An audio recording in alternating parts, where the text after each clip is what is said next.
I should probably ask something.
Polonia.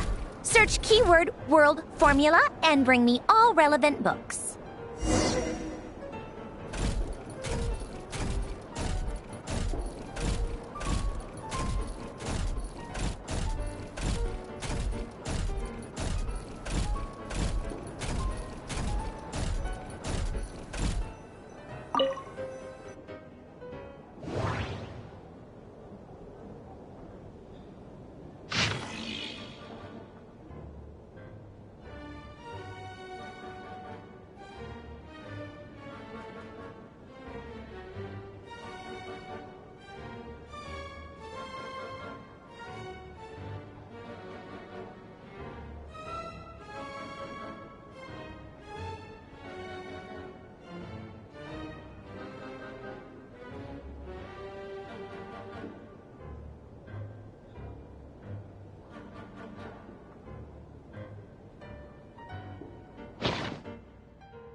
Let's see.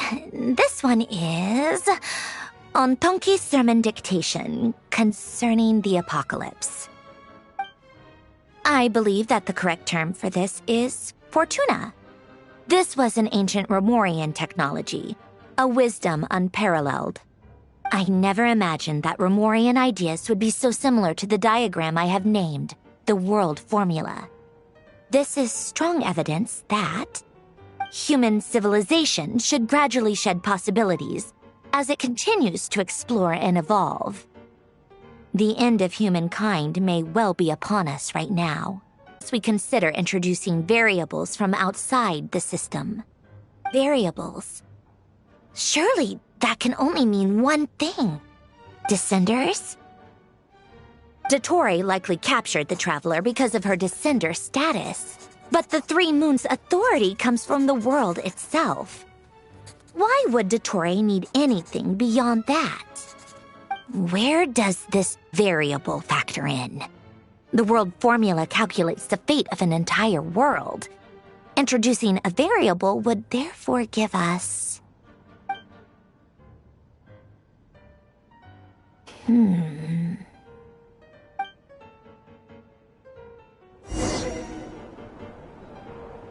Polonia. Search keyword pathway and bring me all relevant books.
Otonki Sermon Dictation.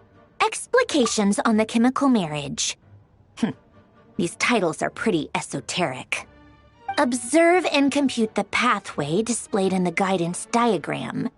Deconstructing and reversing its effects could generate potential ideas. So, it's one of Renee's draft lectures. Deconstructing the pathway. I suppose that could lead to a breakthrough.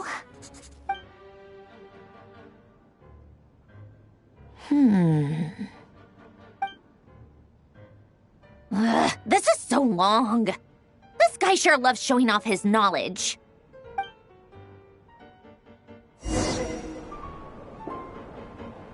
Polonia. Search keyword tree model and bring me all relevant books.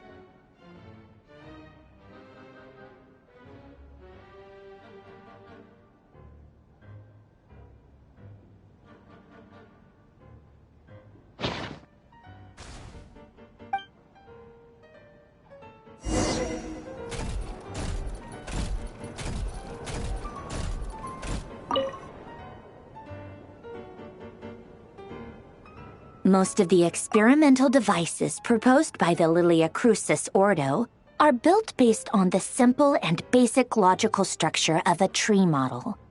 Lilia Crucis. Guess they were trying to cover up the name of the Nautitzenkreuz Ordo?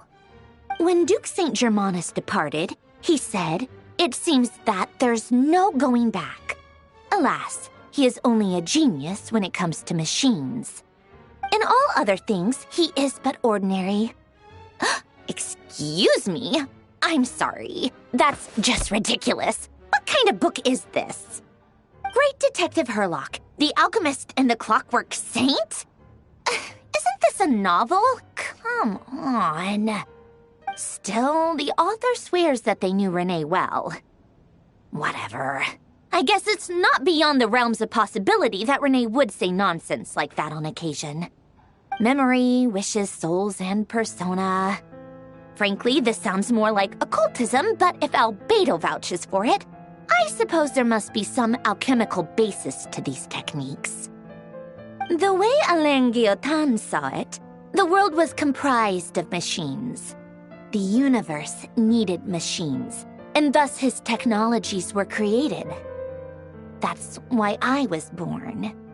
René, his full name was René de Petrichor, if I recall correctly. Sounds like he and the town must be intricately connected. That place was also the source of most of our information regarding Remurian civilization. Seems like some of his projects were based on their technology. The cutting of souls and storing them in vessels. These seemingly unrelated techniques underpinned René's research. Assuming that the 4 orthants correspond to alchemical categories. The chemical marriage model? Alain would have scoffed at that. He never would have let those theories or parameters anywhere near his mathematical formulas.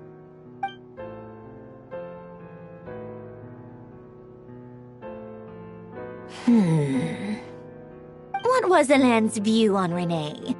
I know he mentioned the name, albeit very rarely. Oh, now I remember. Alain's old notes are here too. They mentioned René once. René seemed most out of sorts when he spoke to me.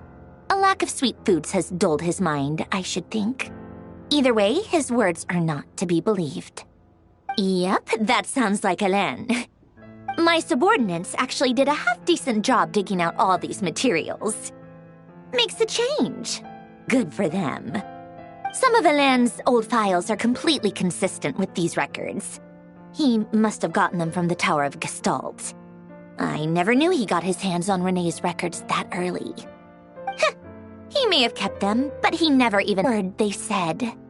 Come to think of it, Renee's world formula was filled with calculations of constants. That shows he believed that the fate of the world to be predetermined.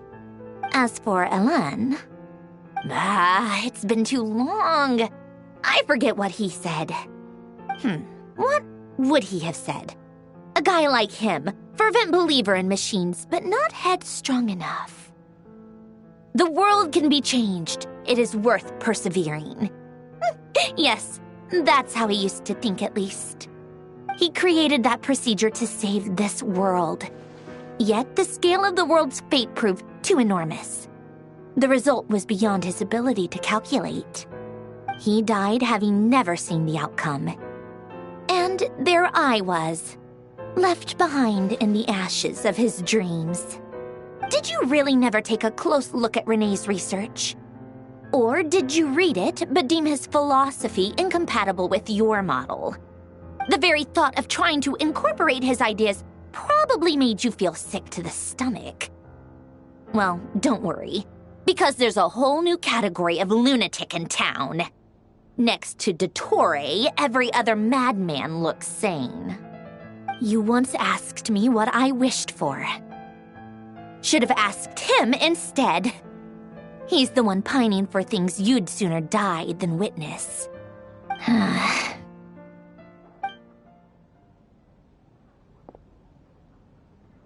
Even the tiniest variable can make big waves in the present. Now then, allow me to put these incompatible fragments together in your stead. First, establish and verify the existence of the Great Circle. Absolute nihil on one end, absolute reality on the other. Now, search between these two extremes. Then, the construction criteria. Variables. The sparks of civilization shall run out unless we consider introducing variables from outside the system. Input variables. Traverse the world, space-time, and civilization, then extract the essential nodes from the records to determine which variables they point to. The primordial power that differentiated itself from the void. The power of light. Yes, light. Records. Hyperborea. This is horrendously complicated. After all that, I'm still missing a few variables. I need to think this through again. How do you think it looks, Polonia? Like the frenzied scrawlings of a madwoman?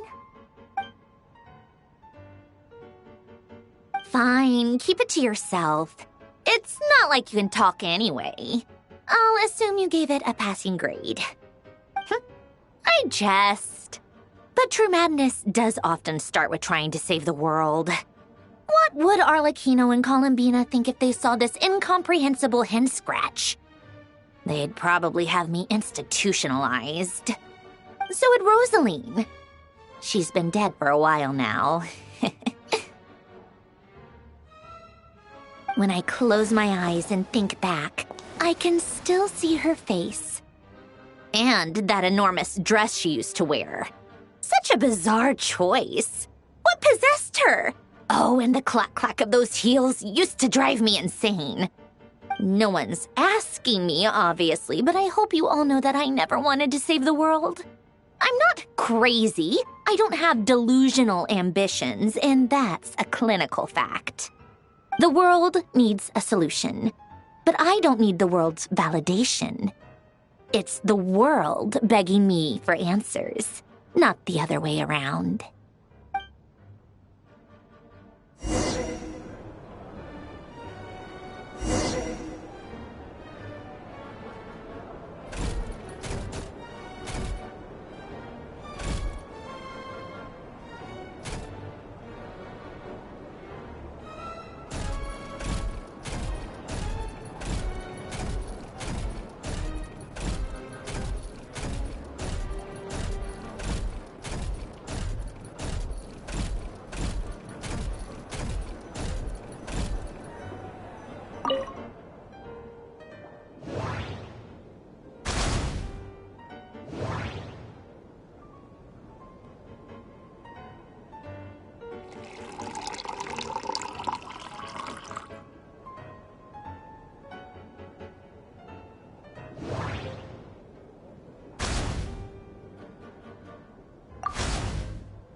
Oh, cookies to go with the tea. Let's see. They must be from that person who brought those documents. I see they're from Hotel de Boer. Something's written on the box. We are proud to present this homage to the Fortress of Meropede's fun-filled meal collection system. Fortune cookies! Have a lucky start to your day. Sounds like a dumb gimmick to me. Be early to bed and early to rise. Get plenty of sun and drink plenty of water. Then things will surely go well for you. What? Are you kidding me? Somehow I doubt that an early night and a glass of water is magically gonna save a world on the brink of existential peril.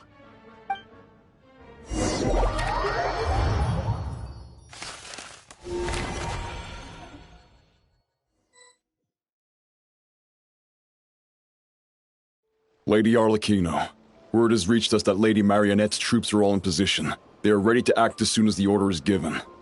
Excellent. The only thing is, they are fewer in number than we expected. It looks like many of them must have lost their lives at the hand of the monsters released by the Doctor. Can't be helped. Allow them to join our ranks, and keep in contact. As you wish.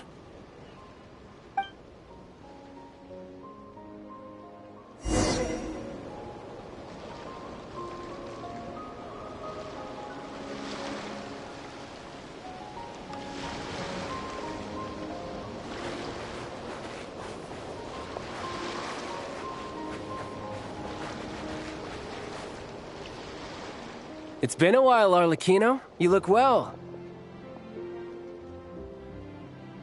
Did Dottore really have to build his lab right on the sole path between Snezhnaya and Nodkrai?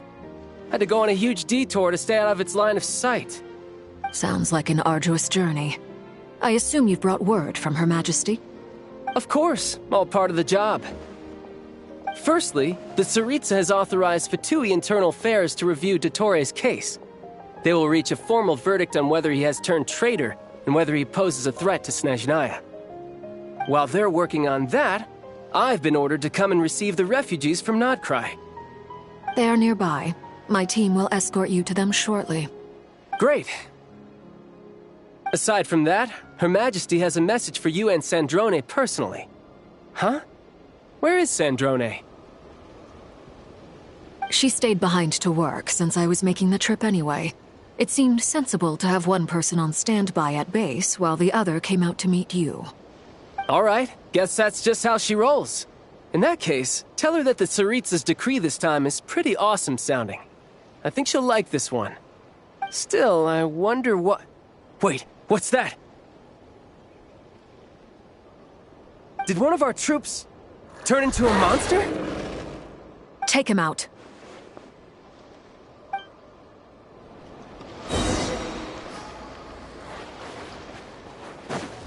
This is where you fall. You can run, but you can't hide. Transfixed.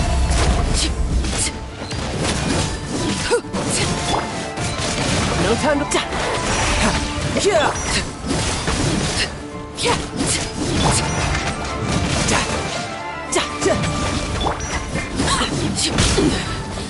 Pitiful.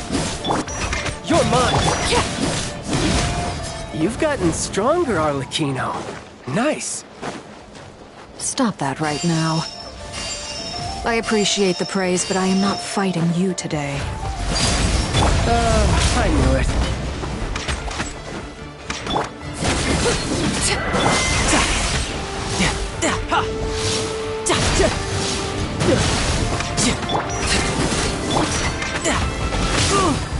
No time to lose.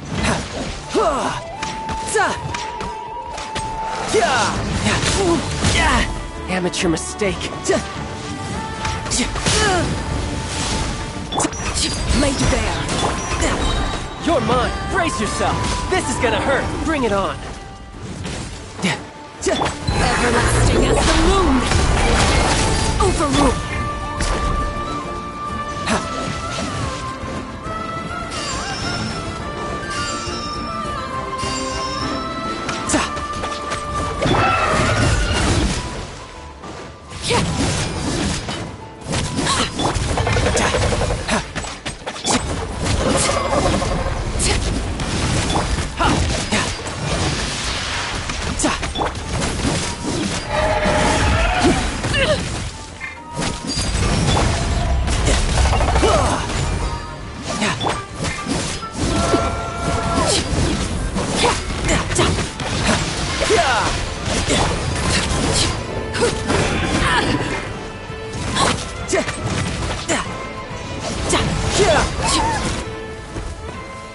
I can't believe it. He was a living, breathing human one moment, and the next... Another fine piece of work by our dear colleague, I'm afraid. What in the world has been going on in Nodcry? A lot. But long story short, Dottore stole 2 moon marrows that should have belonged to Columbina, then built a 3rd moon marrow of his own to concentrate the Trilunar Authority in his hands. What? What do you mean he built a moon marrow? People build roads and houses, not moon marrows. What's his next DIY project? He's gonna build a god? You could stand to be less surprised. We are harbingers. The work we are engaged in makes the creation of gods seem mundane by comparison. I tell everyone who asks that you once crossed swords with Rex Lapis while serving as a key supporter for Rosaline's plan. But right now, you're acting like a common adventurer. Thanks for speaking up for me. Those 2 really took me for a ride back then. Then again, surely no common adventurer would manage to get tangled up with them the way I did. That's gotta count in my favor, right? It almost sounds like you wish to repeat the experience. I might have to lower my opinion of you. No. I'll stop talking. Please, go on. Dottore is currently still experimenting with his newfound power in ways that continue to corrode the outside world. As for the human mutation, I believe this is simply a consequence of his experiments, and not a strategic move. That radiant beast was once a subordinate of Sandrone's. I suspect he was only allowed to live so that he could become an experimental subject. Also, those of us who fought Dottore have been afflicted with a curse. As such, I cannot leave Nodcry. This is so much worse than I thought. No wonder Her Majesty's decree is so extreme. While these exceptional circumstances persist, the Harbingers are hereby authorized to use unilateral executive powers. Should Dottore pose a threat, Arlecchino and Sandrone are permitted to eliminate him. My thanks to Her Majesty. I will pass these good tidings on to Sandrone. Her Majesty has also declared that she will refrain from launching an attack on the now evacuated Nodcry due to the presence of unretrieved research material. A wise decision. By the way, how's my old partner doing? I'm assuming they're with you? Partner? You mean the Traveler? I'm afraid I have bad news. She was captured after our failed assault on Dottore's lab. Her whereabouts are currently unknown. What? Why? Since when does Dottore have a bone to pick with her? That is indeed the question. I'm not sure he does. He must have some other goal in mind. This won't do. We have no idea where the Traveler is. What am I supposed to do then? Stand here twiddling my thumbs? Sandrone is working on it. The best thing you can do right now is complete your mission. Fine. I guess I'll leave this to you then. One last thing. Tell the Rooster to get the message out to the gods and citizens of every nation in Teyvat. Beware. An uncontrollable pollution is spreading forth from Nodcry. The source of that pollution is a madman drunk on the success of his experiments. The Fatui and our allies will endeavor to contain the threat. However, if Nodcry falls, things are likely to escalate. Considering Dottore is one of our own, all Fatui stationed in Nodcry consider it our duty to stay and fight him to the bitter end. Whatever the cost. Hey, don't be too pessimistic. If it comes to it, I'm sure Her Majesty won't stand by and do nothing. I hope you're right.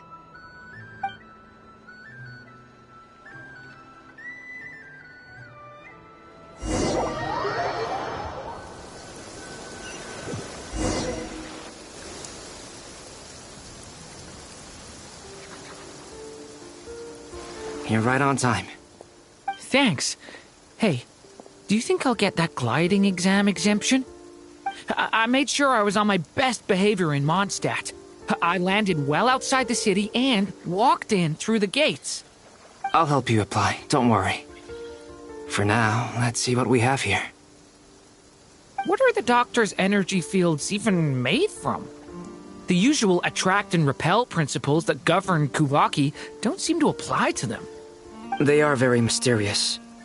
But ultimately, they appear to be comprised of energies from the three realms. Thanks to research by Master in the Hexen Circle, we know that Tevat's 7 elements are derived from the more primordial power of the Light Realm, which is antagonistic with the power of the Void Realm. Since you have the power of the Dragon Durin within you, I'm sure you can already tell that this energy field contains no abyssal energy. That's true. It's not abyssal energy. It's something pure, wild, and untamed. I've been thinking about something. Do you still remember the device that Dory supplied from the Academia when you and Miss Columbina fought Rarier? That was one of the most marvelous feats of ingenuity I've ever seen. The design, the craftsmanship, the material selection. I couldn't fault any of it. Not to mention the operating principles. Surely the most ingenious feature of all.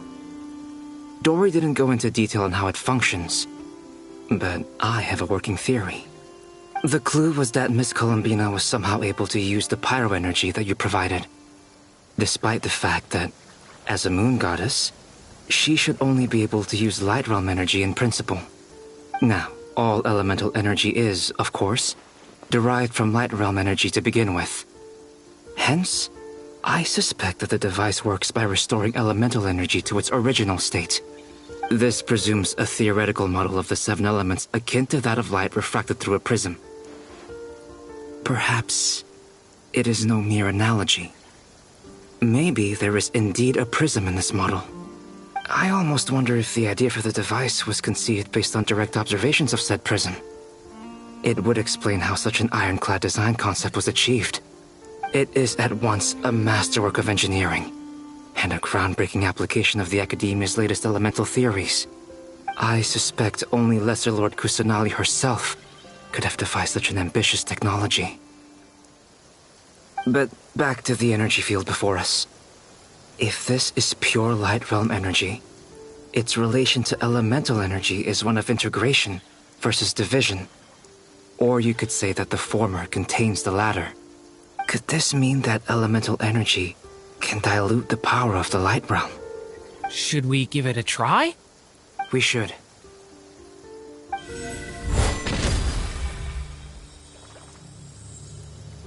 Ha! It works! Clear signs of disruption were detected at the periphery of the energy field. This indicates that elemental energy can disturb or even negate the field. Now you try. All right, here goes. It's working! Switch to abyssal energy and attack again. No surprises there. Abyssal power drains the energy field to a significantly greater extent. I now feel confident in asserting that the energy field is indeed pure Light Realm energy, and that elemental energy can dilute it. But the energy field is huge. How much elemental energy will it take to neutralize it? We don't have to neutralize it completely. We can try other approaches. That's all for theory. Would you like to continue watching? So you knew I was here. Huh? When did you get here? A while ago. But Albedo sounded like he was working on his thesis defense back there. Back in Sumeru. You can end a person's whole career by interrupting them mid-speech. Very thoughtful of you. I'm truly touched. Could I ask you to lend me a hand? With what? A little test. Try using Anima to unleash a concentrated assault with circular blades, with the goal of breaking through at a singular point. Nice! This time it tore through the field. Tremendous. This is a major breakthrough. Should we go through? We probably shouldn't risk having mutually antagonistic energies in such close proximity. Durin, you stay here and watch the entrance. Hat Guy and I will go in to investigate. Sounds sensible to me. Keep your eyes peeled, Durin. Don't worry, I got this. You two be careful in there. Just give me the signal if you need help and I'll dive right in. What do you mean, signal? It's based on a new alchemical concoction I developed last month. When two bottles of it are smashed on the ground together, they emit a blinding burst of light. If it comes to that, remember to shield your eyes with your hat. Glad I asked. Thanks for the heads up.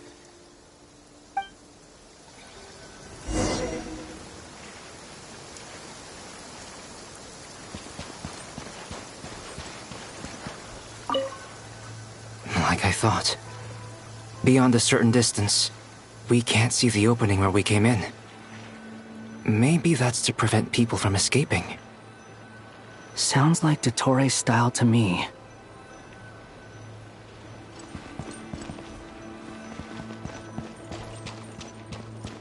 Not much has changed. Things are basically the same here as they were before the energy field appeared.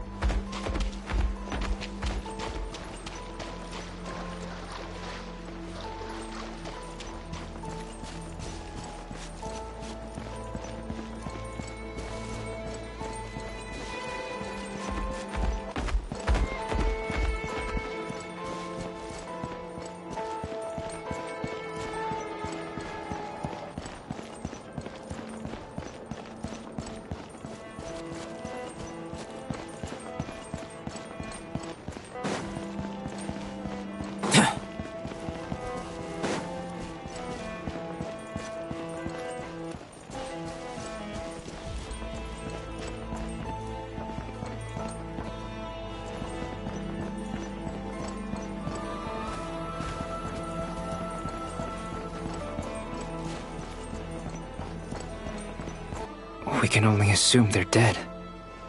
But there are no visible wounds. Also, there's an animal squatting next to each body. It's watching us. That's not an animal's gaze. What are you trying to tell us? Doesn't seem eager to talk. I guess maybe it's just an animal after all. Let's keep looking around.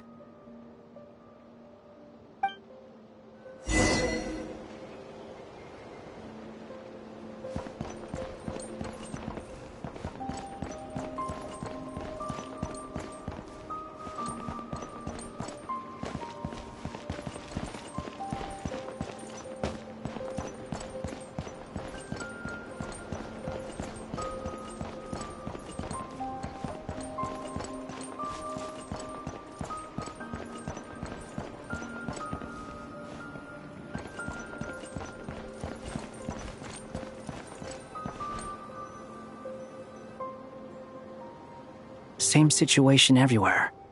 Not a living soul in sight. Just countless bodies with animals standing watch over them. Well, I think we can safely rule out the possibility that they're all pets. Is skirting around the topic your way of showing consideration for other people's feelings? Just being cautious. I don't doubt that you can handle the truth.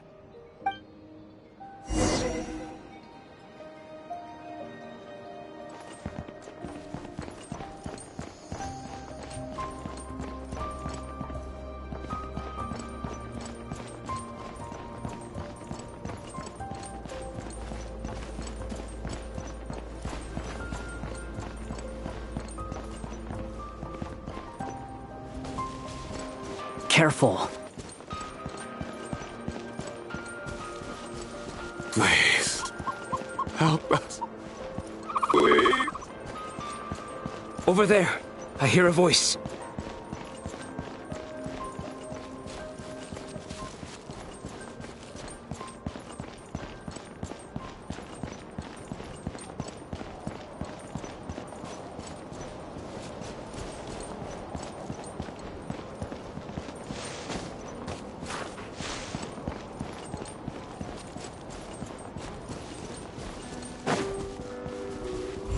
Burst forth!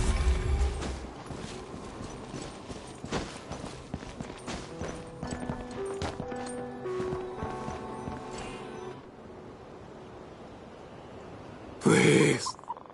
Help us. Please. What happened here? I don't know. Suddenly, everyone collapsed. Then my line of sight got lower.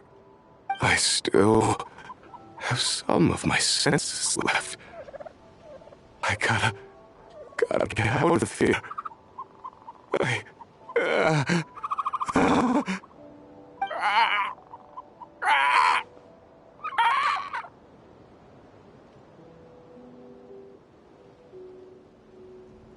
It looks like there's a huge experiment going on inside this energy field. Maybe each energy field is its own giant experiment. Vile. He's swapping human minds with those of animals. Even without the other circumstances, this would be an extremely radical experiment. Those people may have lost their sense of selves, but they are not fully animals either. If they were, they would have left. But instead, their instincts are driving them to remain by their dead bodies. We should go. No sense in sticking around here longer than we need to. Agreed.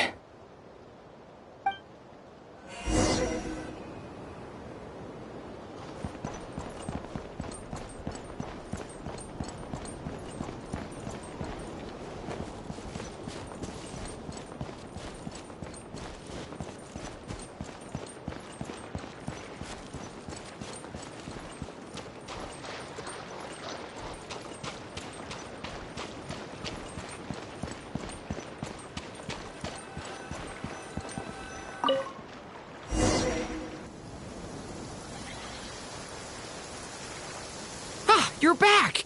Everything okay? We saw some things that take a strong stomach. Otherwise, we're fine. We should share our findings with the others.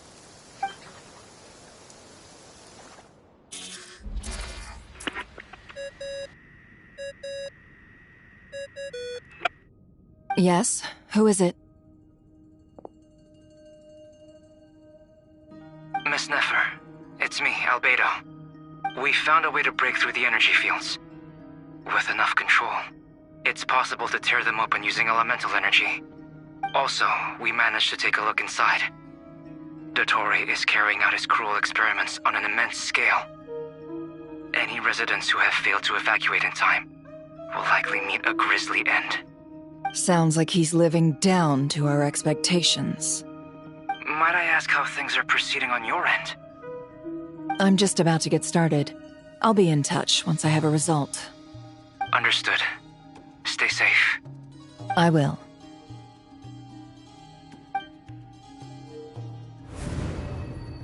Well, Nefer, I'll link up with you once my tasks are complete. What makes you think I'd need you to do that? I'll need it. And considering the way you approach certain matters, I think you'll be better off with me present.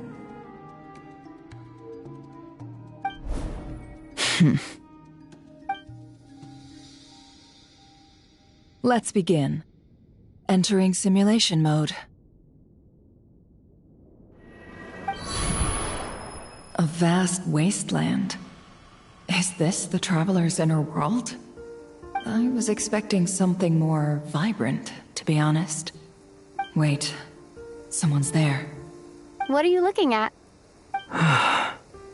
In that case, I'll look at it with you. I want to know all about everything you've seen and experienced. Is there somewhere I should return to? Or should I stay here and be the hero everyone says I am? I don't dislike my current life. Roaming the land, fighting battles, accomplishing missions, earning a living, looking after Paimon. It's not so bad. I guess the only thing that's missing is that you're not here with me. This is the conscious layer, which contains a person's true feelings. It is filled with both longing and kindness. I suppose anyone who lives long enough ends up wishing for someone who can't be there. Maybe it's the only way we can feel truly alive. Time to delve a little deeper.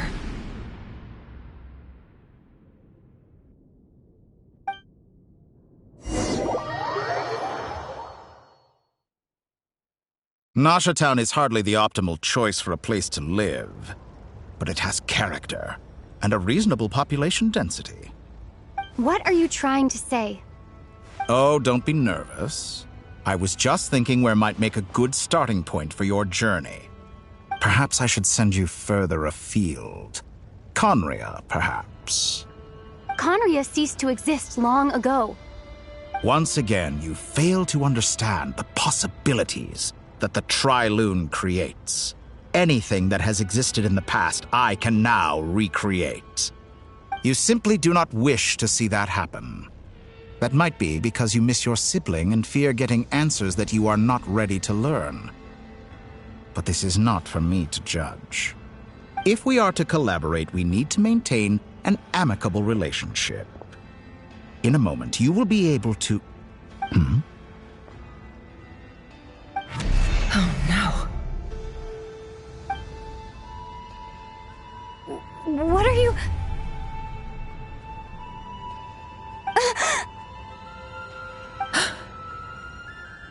What are you gonna do? Don't move. Something unwanted has crept into... Oh? Gone as quickly as it came.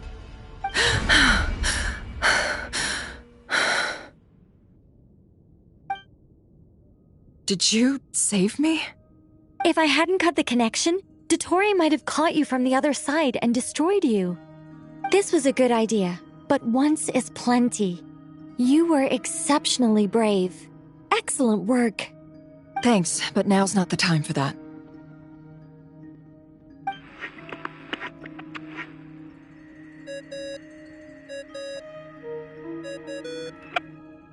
Albedo speaking. I think I know where she is. What is this endless darkness? I can't see anything, even though my eyes are wide open. But why? What happened? Ah, sorry about that. I take it you didn't notice. Just now, a friend of yours took a little peek. Did she do it? Did she use something as a medium to connect to me? Do you think she's aware of your current circumstances?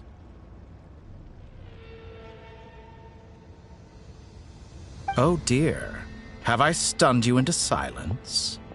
I only wanted to slow down your time a little so I could stop your intruder in her tracks. It would have the ability to adjust the flow of time rather intriguing.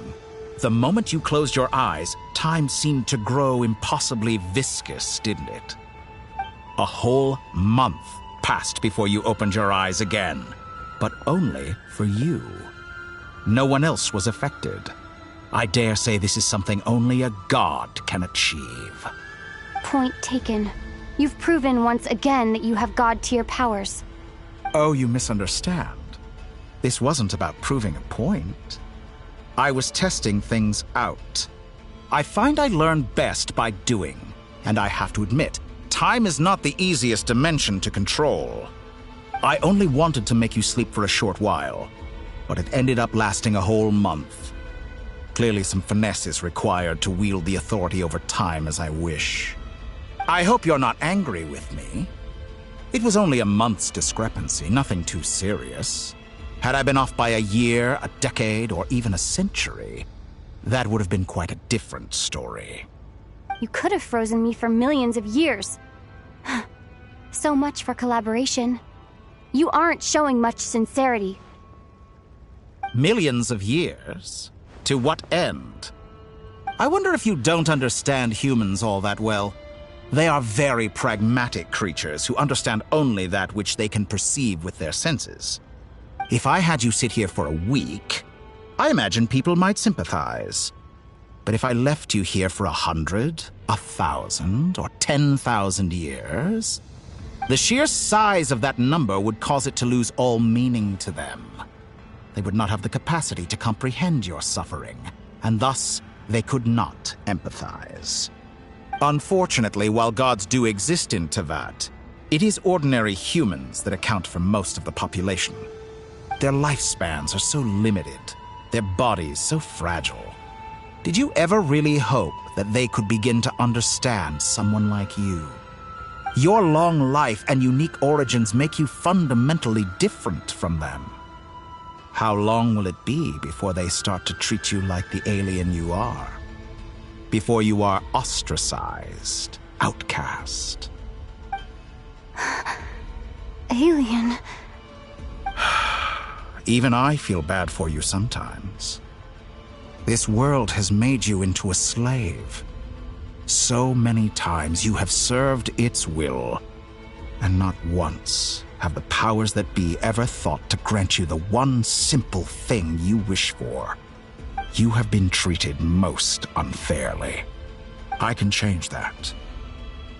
I will grant you special privileges and give you back the status you rightly deserve as a descender.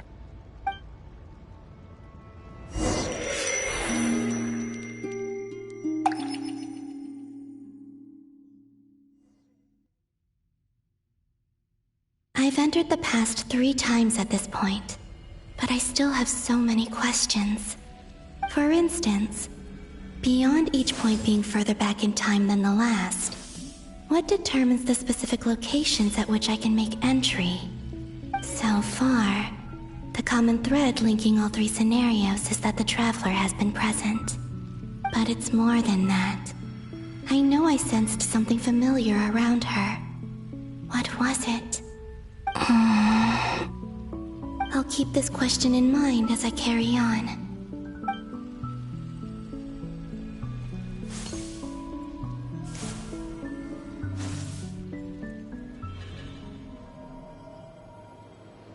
Humans, you never change. Always trying to use powers you neither comprehend nor control. This looks like Star Sand Shoal. Was this before Rerir regained his physical form?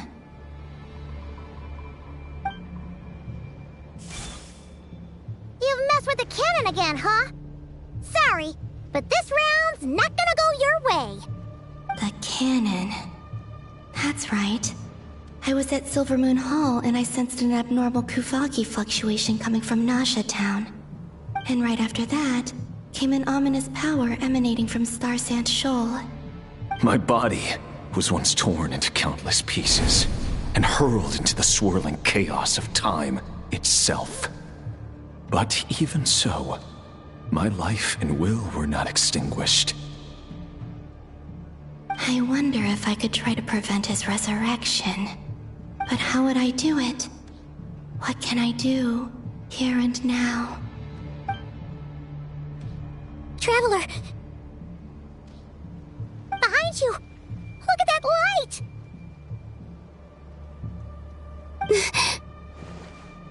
No, I won't make it in time. She's using the Kuvaki shield like I taught her. Is she gonna use it to block the cannon's beam?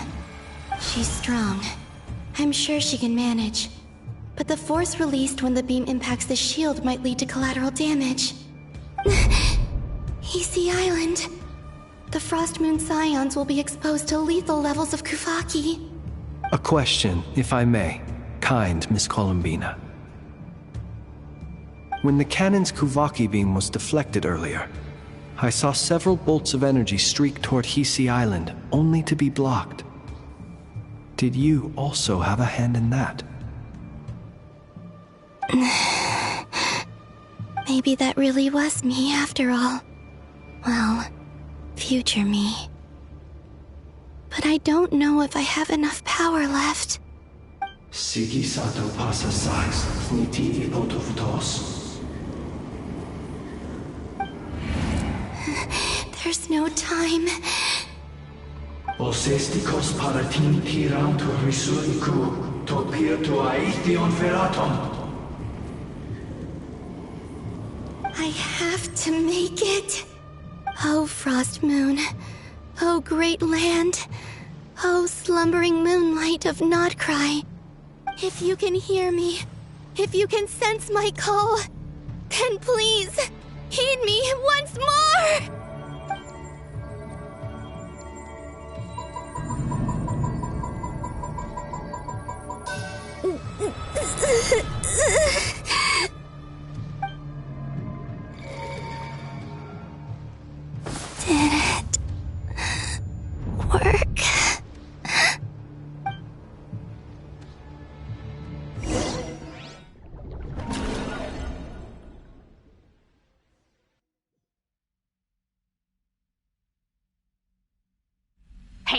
wake up. Hey, did you hear me? Columbina, I said wake up, now! Oh, good morning, Sandrone. It's 3 in the afternoon, actually. And could you kindly not use my quarters as your personal nap room next time? But I feel so safe here.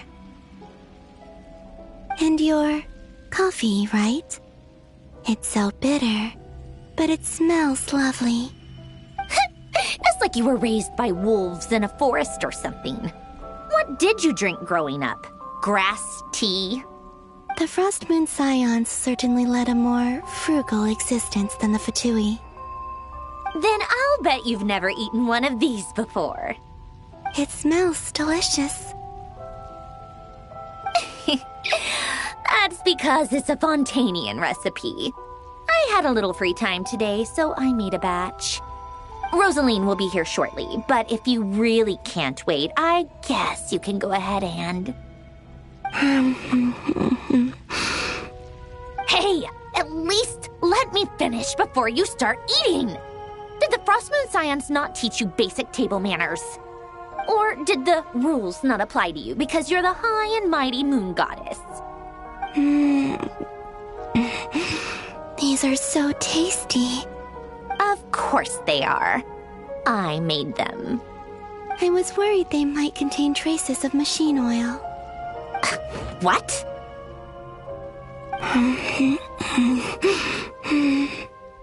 You know, there's something I've always wanted to ask you. Why did you leave your old home and join the Fatui? I mean, I'm sure their food was awful. But there's gotta be more to it than that. Well, life there didn't go quite how I imagined. What were you expecting? You're a god. Your followers are gonna make some demands of you, right? Surely you can just answer a few prayers here and there in return for the free food and drink. How bad can it be? Well, would you help other people just for free food and drink? The doctor told me that you were created by a great mechanic, Lord something Fisher. The Lord Artificer. Ugh, some people can't keep their mouths shut. Oh, Lord Artificer. And didn't he have something to do with the, narcissist? Narcissenkreuz Ordo. Yes, that was it. Narcissenkreuz Ordo. So, would you try to fulfill their wishes? You must be joking. I wouldn't go even if they paid me. I don't even know them. Exactly. Well, I felt the same way. I did not know the people who made demands of me. What do you know? We're on the same page for once. In his later years, Elen did ask me if there was anything I wanted to do. If I had any wishes of my own. Well, I don't. And I'm not in any mood to fulfill someone else's either. Who's Alain? He was the... You know what? Never mind. You're not gonna remember. Anyway, the point I'm trying to make is, neither of us is the self-sacrificing type. Let me ask you this. What sort of place would you like to live in, if you could choose? A place where people don't ask me for things I cannot give them. Where they don't worship me, or fear me, but just want to chat with me like a normal person. I'd also like the freedom to come and go as I please. And ideally, it would be somewhere with the smell of coffee and snacks. Not to burst your bubble, but no such place exists in the world. Now, take your snacks and scram.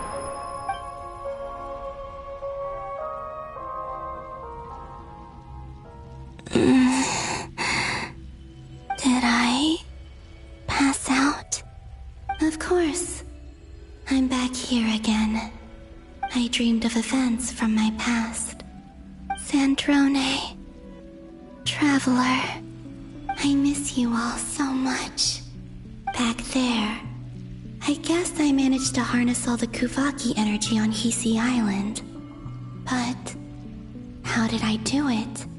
Time is flowing backwards here, and I can use that familiar power to enter the world of the past. That mystery ally everyone talked about. It was me all along. I can sense that there isn't much more power remaining up ahead. What lies at the end of all of this? Will time keep flowing into the past? And will I ever find my way back?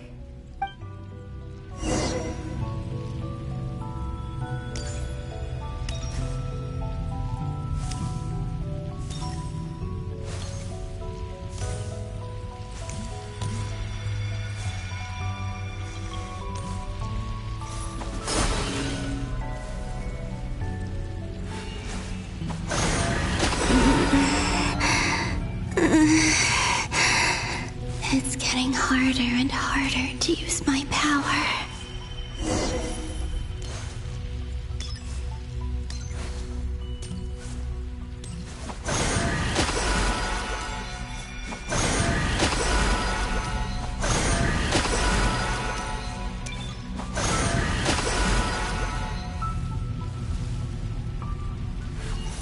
I'm no match for the Abyss in this state. I need to avoid the contaminated fragments.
Time to go.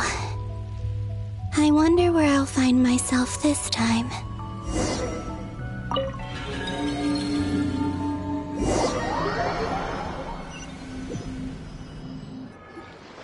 The Final Night Cemetery. This is where Flint's is based. Or not! How are we supposed to read through this many files? Difficult, yes, but it is also our most efficient option. Seems like they're searching for information. Oh, I remember. Flint and Varka talked about some files on the Wild Hunt. Was this my doing too? To expose the true intentions of this Rereer, we need to dive into Notcry's history. Are my actions changing the past? Or are they simply completing a process? Is all of this inevitable? Or am I the one making these decisions? If I choose not to help them now, will it change how things turn out? Hope we don't land on our heads then. They're my friends. I can't not help them.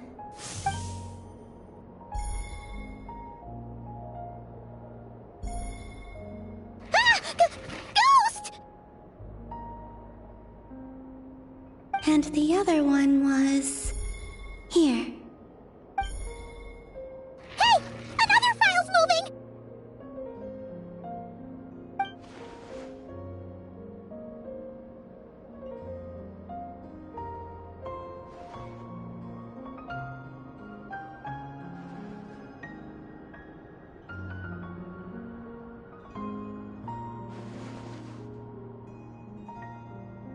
That should do it.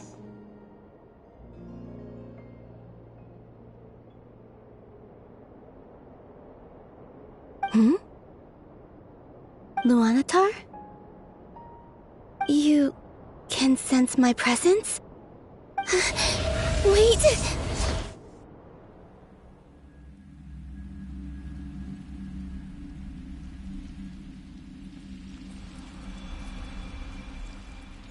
Luanatar. So she's that familiar presence I've been sensing all along. She's always been by the Traveler's side. That explains why the Traveler has been there each time I've entered the past. But why Luanatar? Is it because she has a connection to me as the Moon Goddess's familiar? If so, why not any other Kuhenki? That's...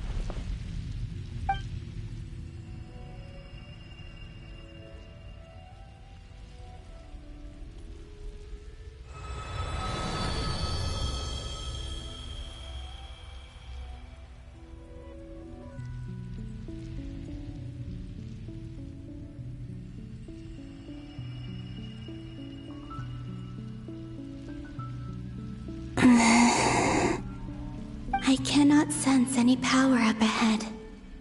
Just a void, stretching out into infinity. This is likely my final chance to enter the past. It's now or never. I have to find a way back.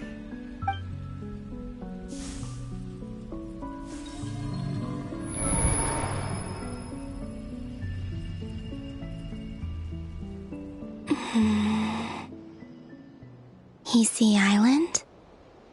How far back in time is this? Where's Luanatar? I can't sense her presence this time. Oh, seeing Enefa and Aino reunited like that sure was heartwarming. Traveler, Paimon. No, stay calm. I don't have much power left to change things. I don't even have that much time left here. Think, Columbina. How do I find a way back? A way back... to where? Do I go back to Moon Prayer Night? Or to the future that followed? And if I return in my current state, what will become of me then? Dotori's actions that day proved that he'd been planning that for a long time. He had already seized the power of 2 Moon Marrows before capturing me. Even if I managed to get back, how can I fight against him when he wields the Tri-Lune Authority? I can't. If I go back like this, I'll be playing right into his hands. I have to find some way of rivaling the power he has usurped. Wait. Time flowing backwards. The Tri-Lune Authority. Does that mean... I think I know what the final destination of this lunar reflection might be. I know what I must do. Speaking of homes, we must already be close to where the Frost Moon Scions live. The vibe here feels different, just like the scenery. But how do I communicate my plan to my friends? Should I write it down here? No. Someone else will see it. I need something with a close connection to me. Something I can use as a medium to tell them what's happened to me in here. Now it makes sense.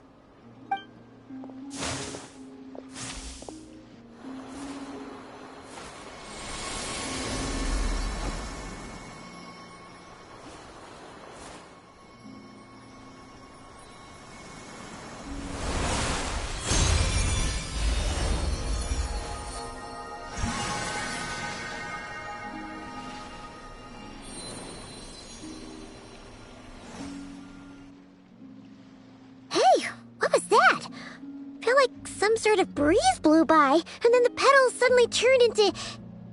Huh? It was I who brought Luanatar into being. I gave up a piece of my own soul to create her. That's why I could sense a familiar power from the moment I entered this space. It also explains why she's been present in every past location that I've entered. Because we have a deep connection. Hey there! What's your name?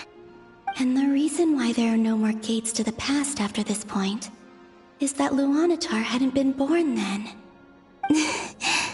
No wonder I sensed the trace of a blessing when we first met. But I still didn't recognize the soul hidden within you. Back then, I was just a little lost dove. I had yet to become Columbina Hyposelenia. Go on now. We've got stuff to do. Best you find someone else to hang out with. Hey, you scared it off. I'll be counting on you. Remember to stay by the traveler's side, guide her, and help her in my stead. Oh, and bring her to the garden where the moon prayer blossoms grow. There's a little lost dove there who will need her help.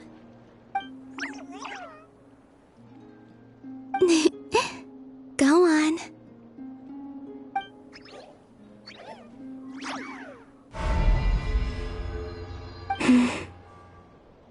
You too. Go and live your story. As for mine must go in a different direction.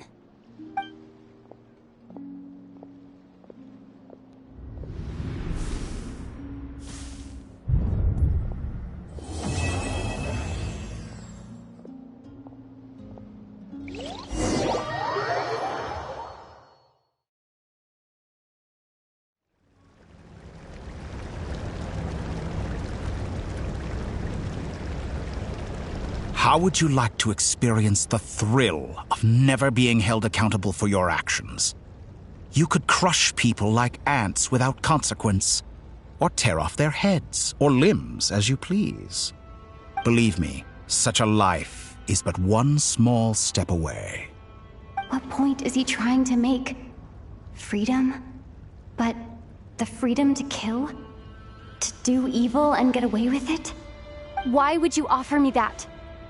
The creation of a world is the ultimate scientific experiment. I have taken my research to the highest level, where I shall be not just a god, but also a servant to many sacred spirits. I shall heed the truth and perform holy deeds. A god's laboratory is the perfect playground, but it needs the right occupant to explore its full potential. Mortals are found everywhere one looks. Not so with Descenders. I'd prefer my first guest to be a distinguished individual such as yourself. And I know you could make the most of the opportunities it offers. So the condition for entering the new world is to take innocent lives. The same dilemma that Rerir once faced. Could I really bring myself to kill others for my own benefit?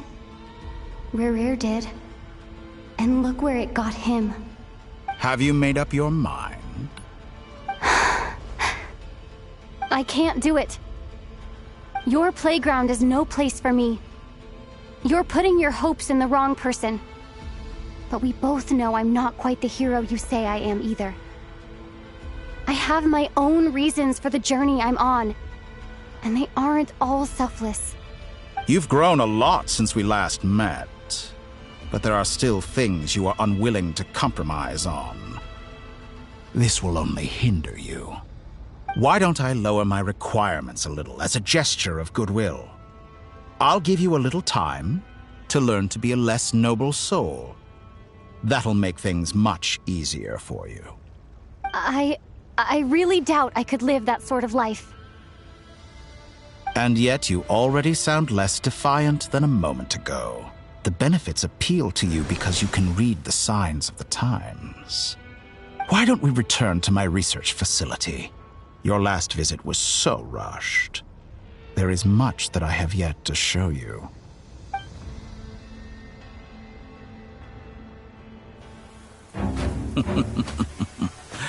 Now to that question,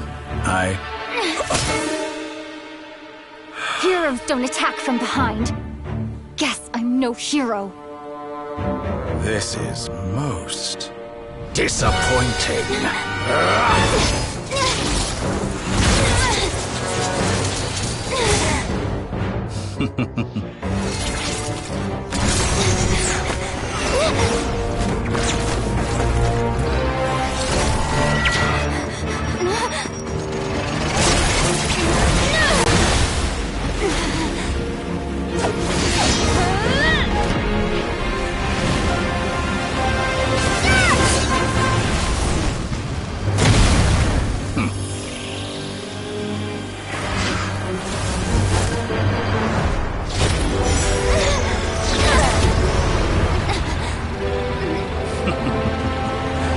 Now then.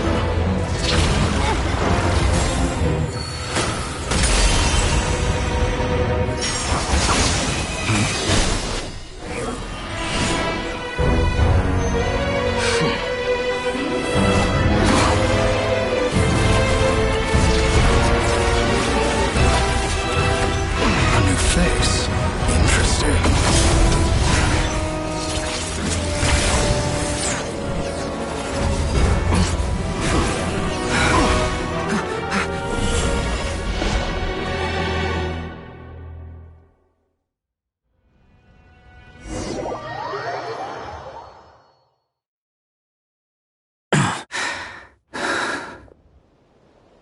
You're still gonna call me Hat Guy after that, huh? I didn't see anyone else in there who needed saving.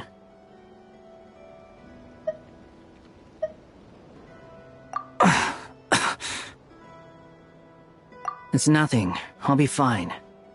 Why are you looking at me like that? Is it that shocking that I'd come to your rescue? I owed you a favor back in Sumeru. Now we're even. Distracting Dotori was tough. I won't lie. He's not gonna fall for the same trick twice. That was my one shot. I'd hoped to use it to take him out. Ugh. I never wanted to obliterate someone more than I do right now. Dotori doesn't recognize me, but his segments were originally made based on an analysis of my operational principles. I expect it's only a matter of time before he figures out what I am. So Dotori doesn't recognize Wanderer because he deleted himself from Irminsul. Did he really miss his only chance for revenge by saving me? Why the long face? Hey, I'm not blaming you, okay? And I'm not complaining either. Rescuing you and killing Dotori are equally important goals. Everyone would be pretty stuck without you. It's best you live to fight another day. How are you holding up? Are you all right? Hat Guy said to put safety first, so we agreed to run as far away as we could after leaving the energy field, and only meet up once it was safe. You don't look injured. It seems that Dotori didn't do anything to you. All right. Rescue operation complete. Let's head back. There's a lot more work to be done before this is over.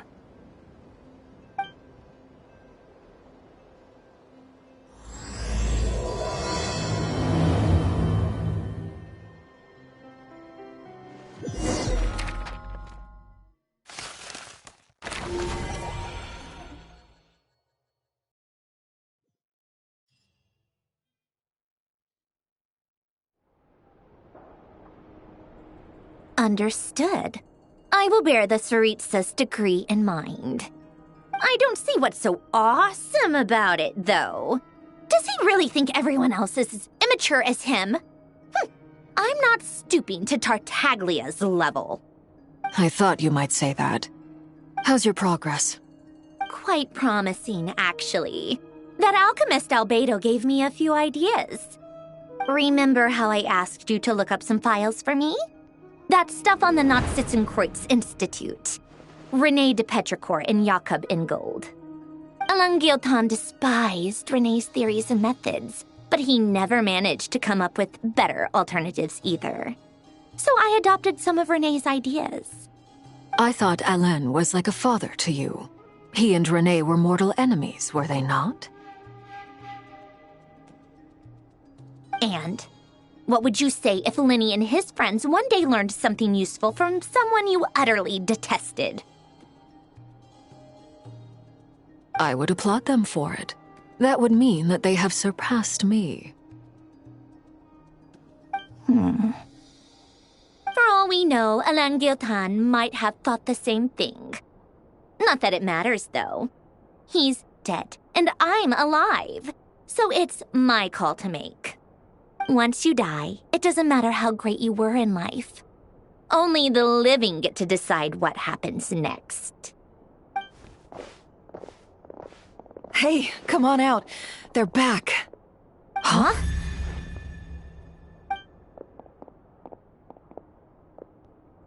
You're back? And your head's still screwed on? And you still have all your limbs? What does it look like? Way to keep your composure, madam. Excuse you. I am perfectly composed.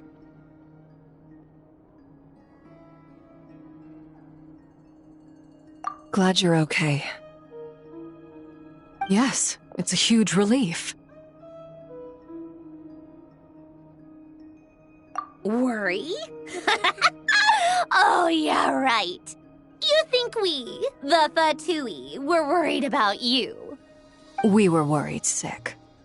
Hey! The Traveler and I were already friends. You are free to join this mission in whatever capacity you please. Much like your tea parties. It's a laugh a minute with you guys. I must say, I was quite surprised when Mr. Albedo told me he would need no additional aid. We discussed this on our way back as well. I am rarely so unequivocal, but in this case, we had full confidence in Hat Guy. He said he knew what he was doing. Albedo and I pretty much had to just wait outside on standby. Meanwhile, Hat Guy broke into the energy field and rescued the Traveler solo. You didn't have to mention that. Well, I'm thoroughly impressed. You are a force to be reckoned with, Hat Guy. Is she back? Is she really back? Traveler! It's really you! Oh, thank goodness! Paimon missed you so much! You can finally breathe easy, Paimon. It's great to have you back in one piece! Oh, Paimon's been having nightmares the whole time you were gone! Look at them. You know, once you reach my age, there's nothing better than watching a misty-eyed reunion between friends. It's nothing. Same goes when you get to my age, too. I bet Ino and Anefa would be tearing up as well if they were here.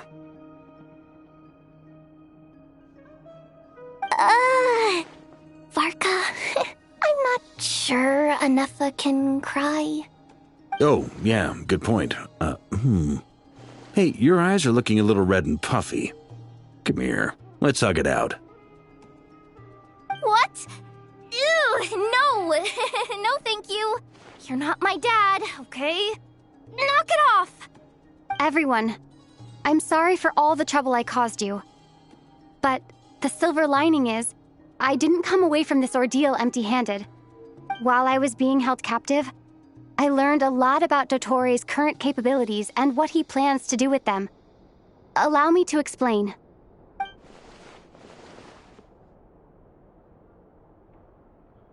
The three moon goddesses were even more powerful than we imagined.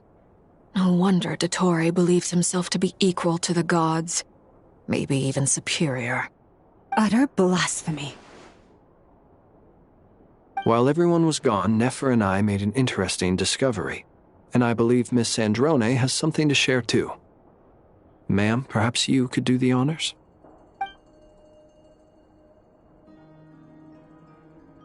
Called it. Getting rid of a pesky troublemaker like her is like trying to clean up after a crumbly cake. It always comes back to haunt you.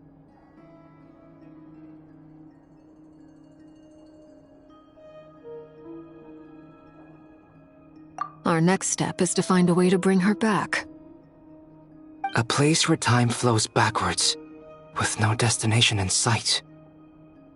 Surely it must have been created for a specific purpose. But I fear the answers are buried deep in Tevat's history, held by great powers beyond our reach. It sounds like she's on a specific path through time, just traveling in the opposite direction to us. The question is, where does that path lead? Or will it keep going to infinity? We considered that question as well. Strictly speaking, time is not infinite. Indeed not. Every road has an end. Nicole! You sure love quietly sneaking in mid-conversation. I do, in fact. It's something I've always done at our mages' tea parties. Quiet, mysterious, and persuasive. You wonder what lies at the end of her road. Well, just as the world has a beginning and an end, so too does time. And so, the end of the road is the moment that Tevat was born. But where Miss Columbina will end up along this road, that depends on where this particular river of reverse time began. What about the original moons and the moon goddesses? Do they have a beginning too? All things do. In the beginning, no moons adorned the sky. It was the Dragon King Nibelung who raised the 3 moons into the heavens, and thus were the moon goddesses born. They were shadows of the planet, born to wield Nibelung's authority and oversee the world on his behalf. They were extensions of his will, manifestations of his majesty. But then one day, they disappeared just as suddenly as they had once been brought into being. Nobody knew where they had gone.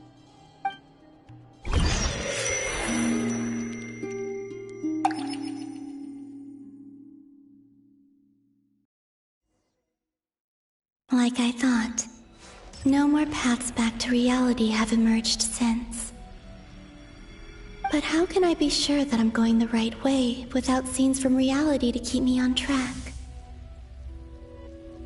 I can't even be sure of how long I've been walking for.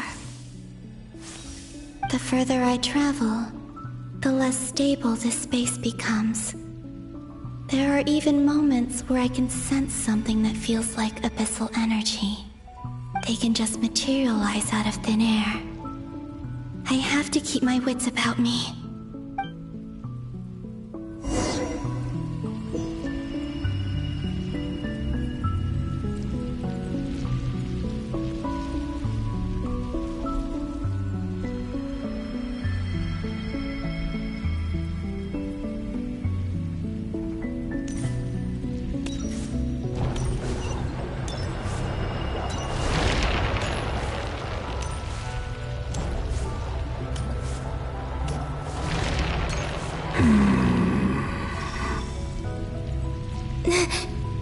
Is that the ray here of Solnari?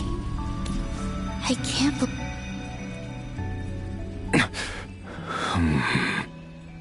You're the moon goddess.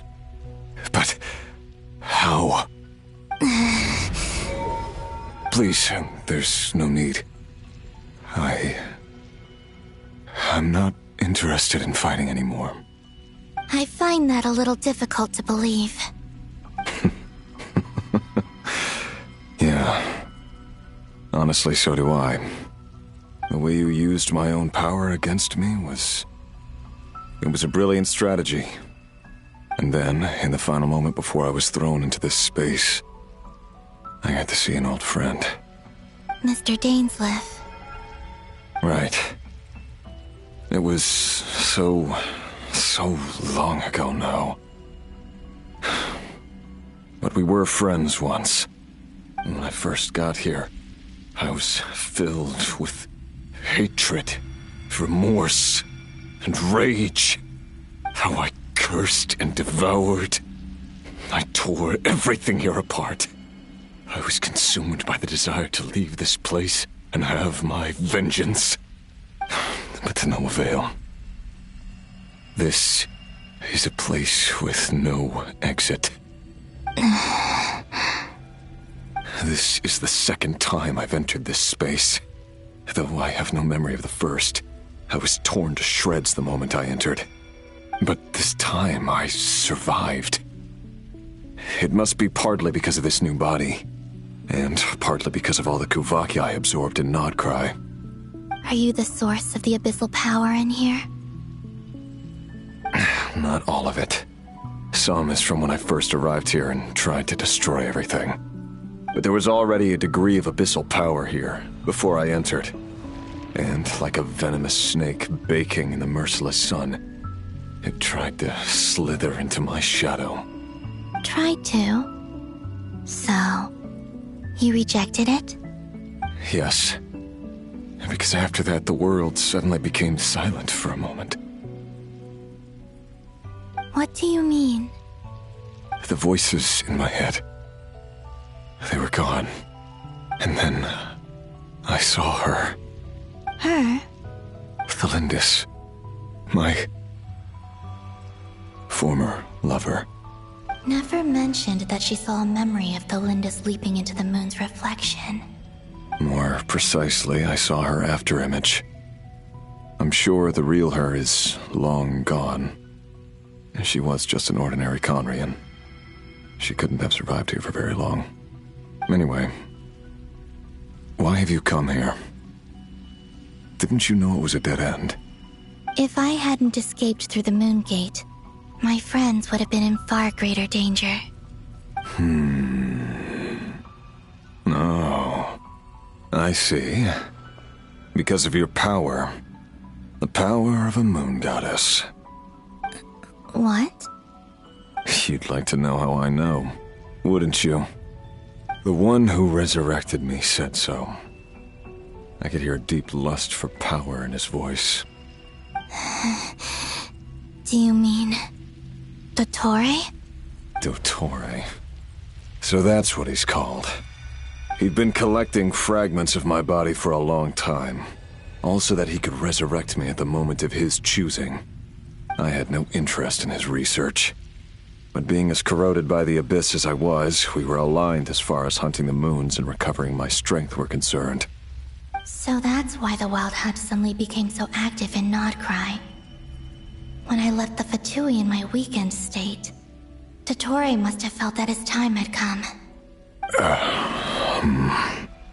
Moon Goddess, could I ask a favor of you? What?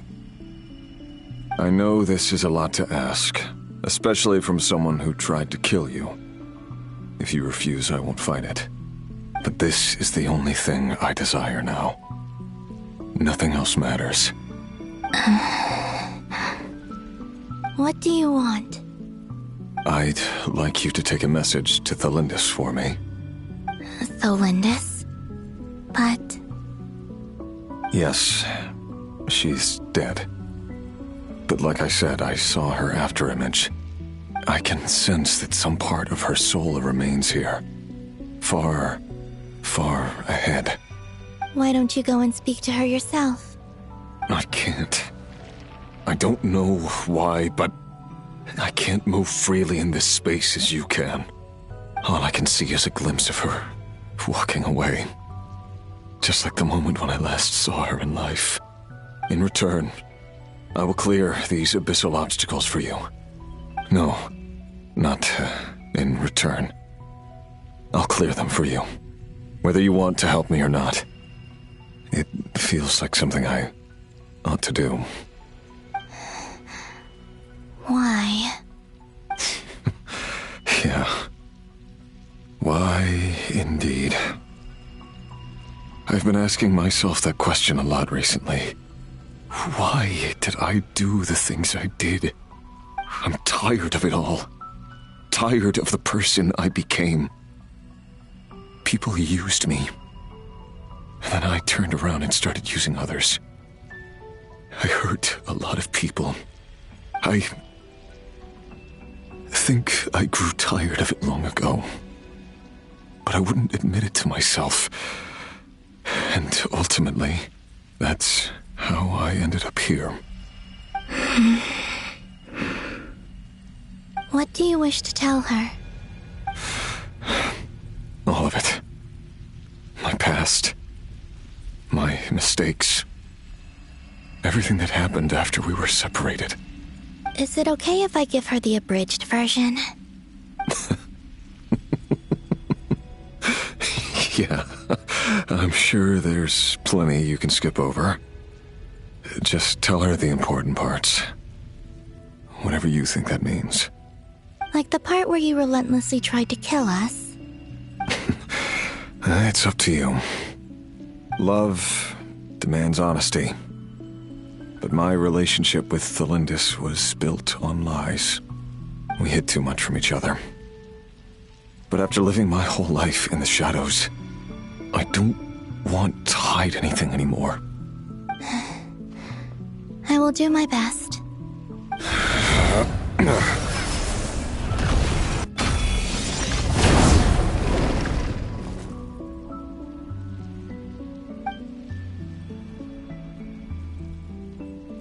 There. The Abyss will no longer stand in your way. Even though Mr. Dainsleif felt he had to fight you, I think he still regarded you as a friend. Dane? He said that you betrayed him, but he also felt great remorse at never having understood what you were truly going through. Why tell me this? Because if he'd known that someone could take a message to you, I believe that's what he would have said. Thank you. It means a lot. I know this will sound strange coming from me, but don't die, Moon Goddess. I can tell that you're determined to get out of here.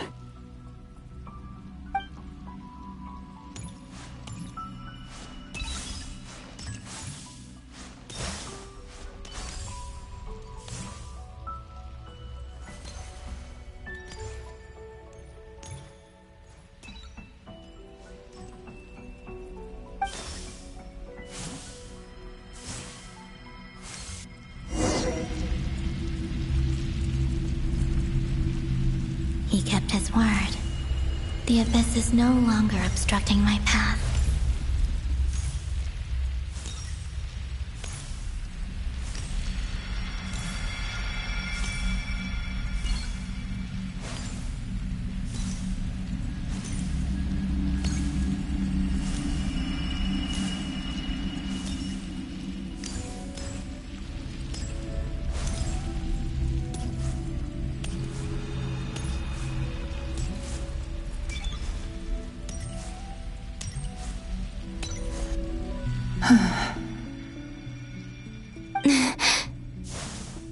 Is that the Lindis? She wasn't far off at all. And yet, they can never meet. Hello, Miss Thelindis. Who are you? How do you know my name? I've never seen anyone else here before.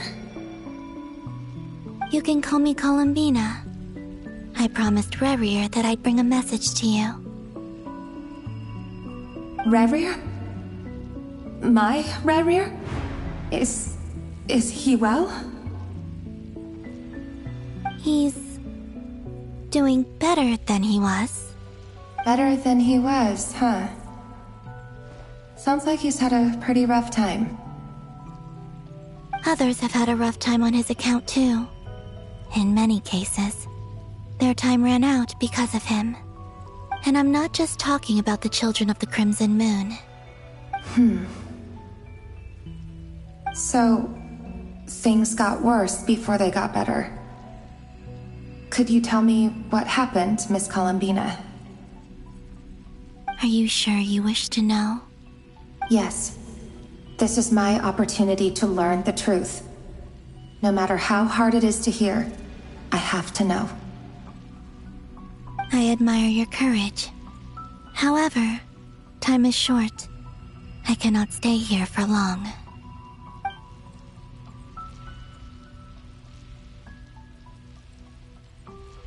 Rerir had seeds of hatred in his heart, and many people nursed them for their own ends. On some level, Everything he did was to try and find a way to see you again. But in the end, he came to regret his mistakes. He wanted to apologize for hiding his past from you. Beyond that, he did not say specifically what it was he wished to convey to you. But I'm sure that you've always been on his mind. You are what has kept him going over all these years.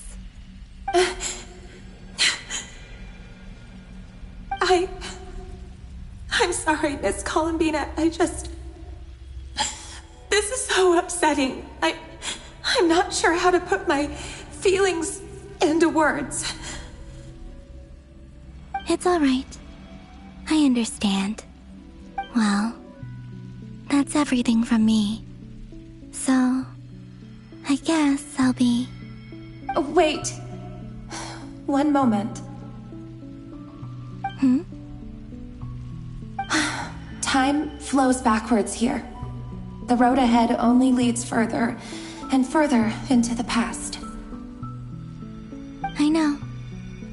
I intend to reach the end of that road. Without a moon marrow, without the 3 moons' power, you won't make it far. Wait, unless... Are you one of the moon goddesses? You could say that. I see. I often think to myself, if life is like a train ride, why haven't I reached the terminus? Where am I even going? And it's not just me, it's this whole place. Wherever it is, it seems like it's existed forever. It's such a mystery. Where is it going? I must seem so ridiculous. I can't answer these basic questions, and yet I jumped right in here without hesitating, only to be torn apart the moment I entered by powerful energy currents. Only my soul remains now. Thinking back, I was suddenly overcome with fear and terror in that moment. Perhaps I too became bewitched by the abyss. I may have been the leverage it needed to control Rayrir. I used to be a researcher at the Universitas Magistrorum in Conria, researching the iridescent moon's marrow. Eventually, I came to the conclusion that time in here flows in reverse. Rayrir was one of the Vinster King's retainers. With me, he was in an impossible position. It plagued him constantly. I wanted to help him escape his lot in life. I wanted him to be happy, so I thought I'd use this place to return to the past. At the time, I thought I could just go back to the day that the Vinster King first found the prince. It was only after meeting the prince that the Vinster King started going too far with his research into the abyss. That was the day I thought I could stop the king from ever meeting him and solve everything. I couldn't kill the Vinster King himself, so I had to find another way to save Rayrir. That's why I wanted to go back. Abilities to our realm. I'm sure it was a futile endeavor, but the abyss probably enhances the basest human desires. So I naively hoped I could change everything. But I was simply too weak. Like a speck of dust against the whole universe. Look at me. I didn't even survive the journey here. Not physically, at least. I know I'm never getting out of here. But you're different. You can make it, and I want to help you. I owe you that much. How do you plan to help me? Have you noticed the golden energy that exists here? Based on my past research and my observations since coming here, I believe they carry you forward faster. I can share what I've learned and help you understand the pattern in which this energy appears.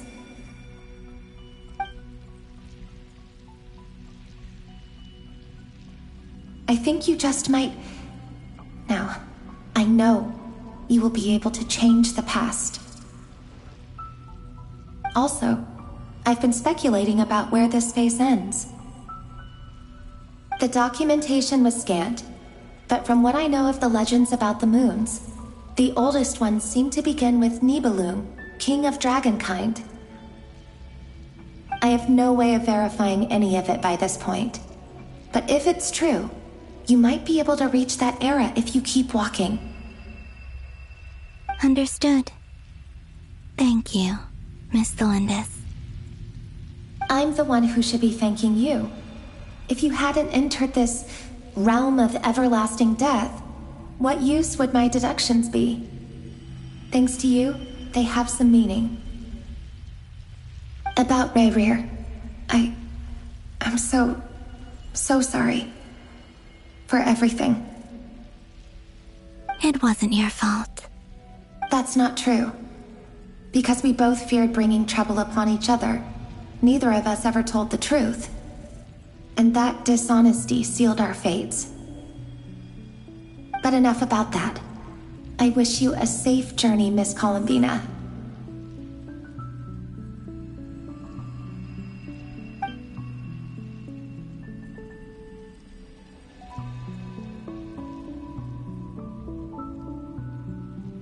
And may the outside world never have to experience pain like this again. Rayrir, you're there, aren't you? I cannot see you, because you exist in the future. I expect we'll be trapped in this prison of space-time for all eternity. But please, gaze upon the past, and then sit for a while. Let's find a place to sit down together, just like we did when we first met.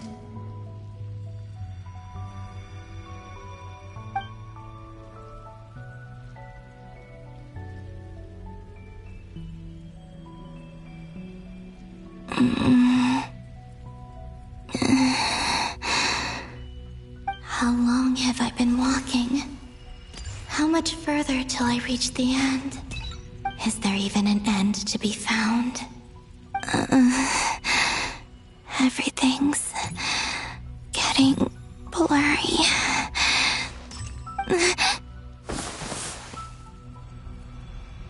Huh?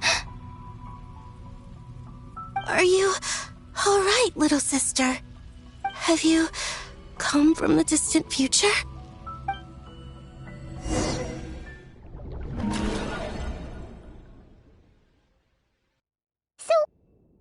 Exactly did the moons just disappear?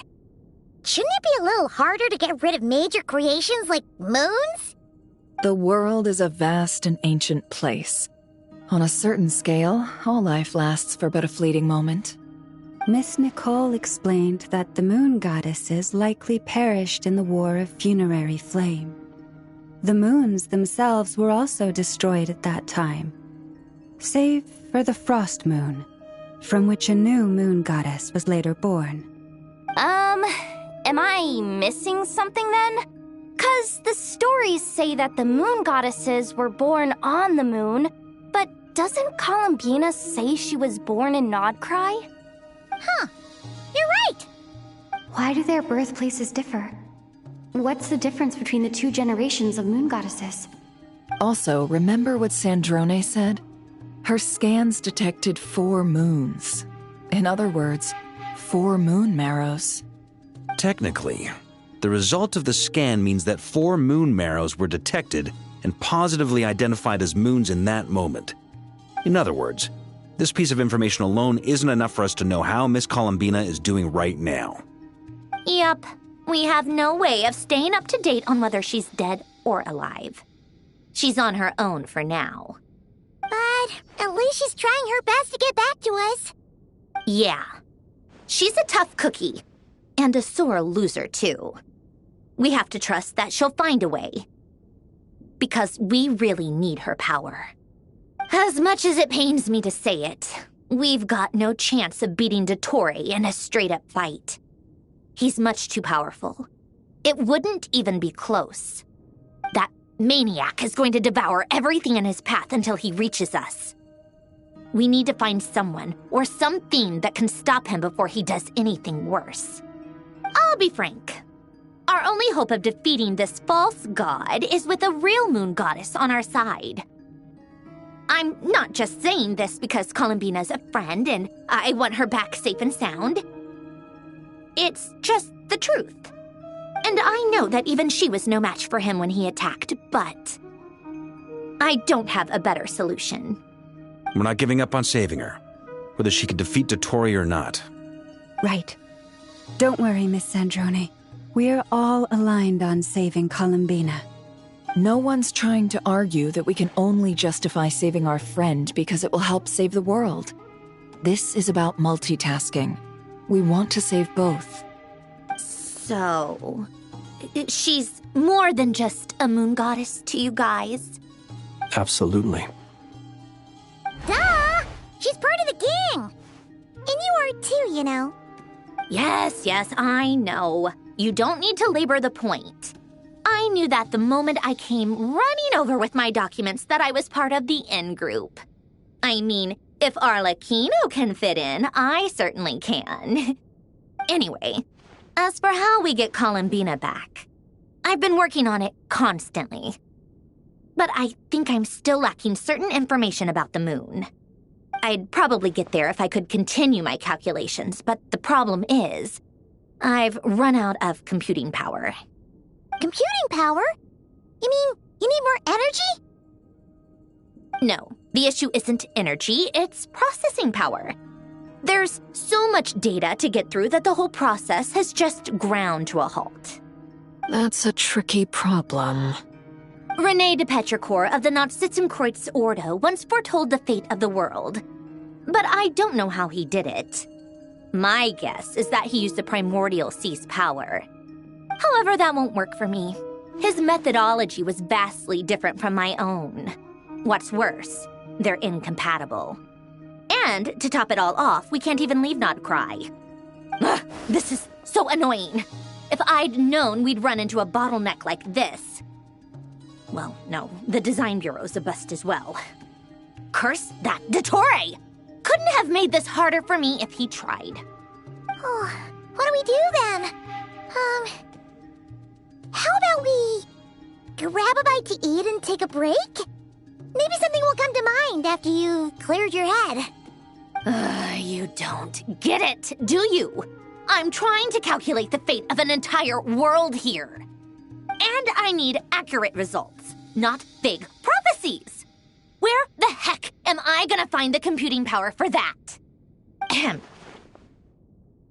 Anyway, time to shelve the discussion on technical difficulties.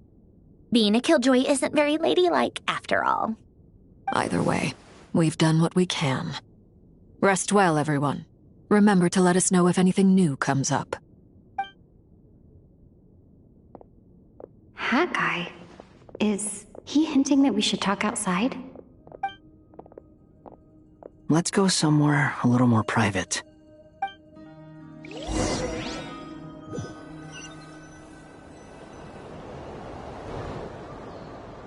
You know that Dory went back to Sumeru, right? Yeah. She mentioned she was planning to head back. Things aren't looking good for Nodcry. She's gone to spread the word so that Sumeru has a chance to prepare for the worst. From what I know of Dottore, there are two possible reasons why he hasn't made a move yet. One is that he's still working through some kinks in his new powers. The other is, he wants to see how we're going to react. He'll easily devour everything eventually, so I guess he's in no rush to make it happen. The first false god he made was me. Now it's his turn. Even though my records were erased from Irminsul, Dottore's ideas haven't changed one bit. He once told me that becoming a god was like turning yourself into a hungry wolf or giant serpent to devour the moon. Clearly, he began studying the moon goddess's powers long before he even tried making a god. He's always wanted to get his greedy hands on divine authority one way or another. And in the end, he devoured the moon where I failed. In the desert of Sumeru, there is a chessboard built by King Deshret. also known as Al-Ahmar. I don't know if it was a real game, or if he was just trying to challenge his servants and citizens in some way. But creating games and setting rules, gods do that as a matter of course. That's the kind of power Dottore craves. Now he has the Trilunar Authority. His power is leagues beyond the common people. I don't think there's any point in other nations rushing to the front line. They're better off focusing on defense and hoping they can fend off any threats that spill out from Nodcry. Either way, Dori will inform Lesser Lord Kusanali, and she will contact the other gods in turn. The Seven will have some recourse available. If nothing else, their protection should keep the rest of the world from descending into chaos as quickly as Nodcry has. So on the bright side, even if Nodcry is doomed, your friends in other nations won't be in any immediate peril. That's good to know. But I'm not ready to give up on Nodcry yet. There's a word for people who refuse to let anything go. It's called being greedy. Maybe it sounds greedy to you, and probably naive too. But whatever you call it, that's what gives me the determination to keep fighting. Battles are fleeting, but the will to fight is a long-term commitment. Give up for even a moment, and your resolve will shatter. Why do you always feel the need to do the right thing? No one is born to be a savior. I mean, who's gonna criticize you if you fail, or give up? Don't take this the wrong way, but Dottore said something similar to me. I guess the Fatui attracts people who don't believe in saviors. Not necessarily. It's less about belief for me. I just want to know how determined you really are. After all, I don't owe anything to anyone else here. Only you. You look kinda worried. If your arch-nemesis was about to achieve their ultimate goal, I think you might feel a little worried too. That's true. Dottore is about to become an omniscient, omnipotent deity. That's gotta be a bitter pill to swallow. Still, you're calmer than I expected. Obviously. I have to admit that my past self was a reckless fool who misunderstood not only the point of revenge, but how to achieve it. And as much as I want my vengeance, I know I'm not gonna get it by acting alone. If the world's taught me anything, it's to think before I act. Too bad it never taught me any other virtues, though. So, I am going to destroy Dottore, no matter what it takes. So, what's your plan? I'll get to that. First, tell me, what do you think of Sandrone? Just like Paimon said, she's a friend, part of the gang. How much do you trust her? This is a serious question. Think carefully before you answer. Although she's with the Fatui, she has her own values, and she's helped us a lot. If nothing else, she's clearly going the extra mile for Columbina. I see no reason not to trust her. If you say so. In that case, the three of us need to talk. I have some thoughts about her computing problem. It can be solved, but it will come with a cost. How much? If I can afford it, I'll cover it. Sometimes your heroism really backs me into a corner. You know that? Come on, let's go talk to her.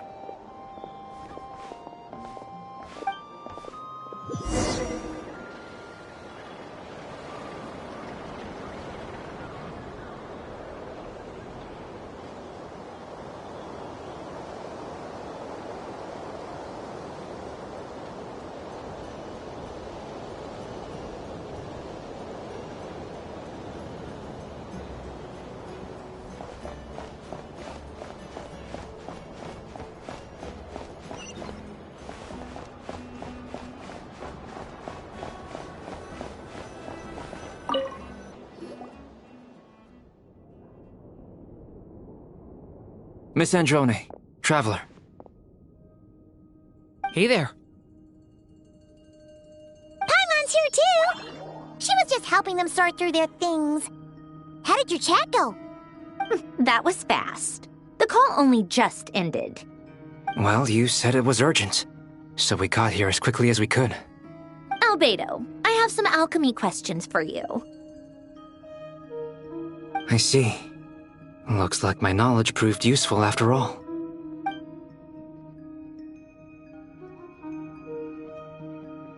If I might ask, what is the end goal for the modified formula you'll be using? I needed to predict the future of the entire world. But I've run into some teething issues since trying to implement Renee's theory of the 4 Orthants. I see. I'll have a look at it. Still, computing power is the real issue here. How do you plan to solve it? About that, it's been sorted. Oh, with the Traveler's help?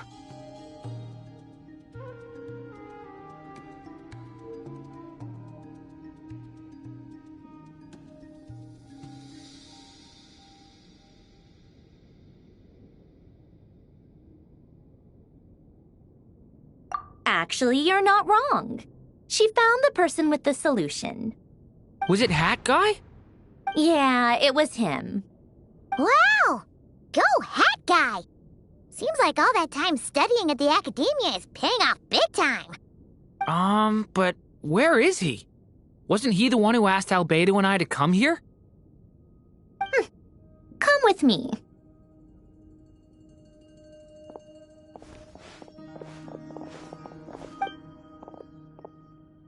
Hat Guy? What's happened to him?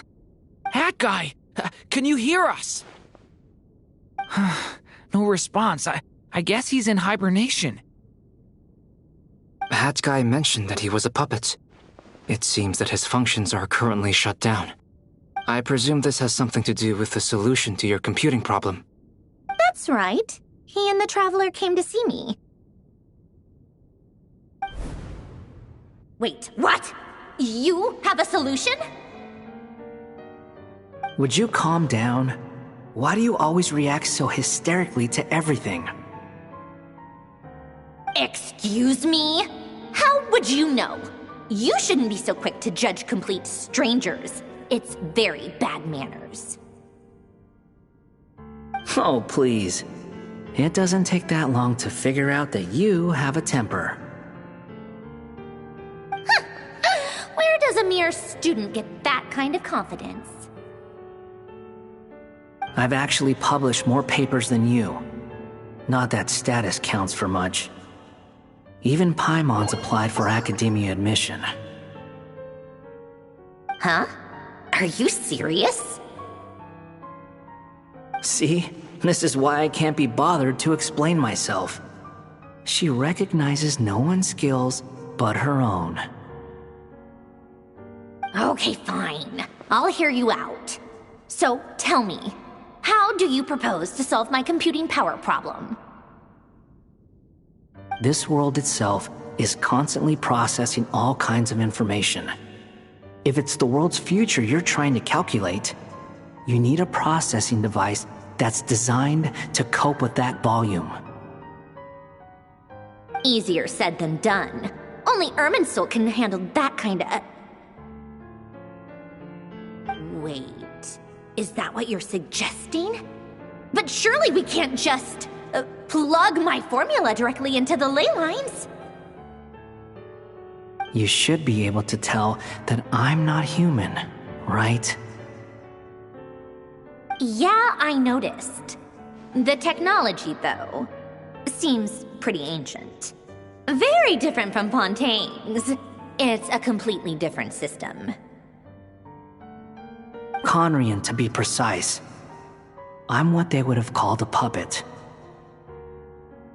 Puppets need an energy source and processing power.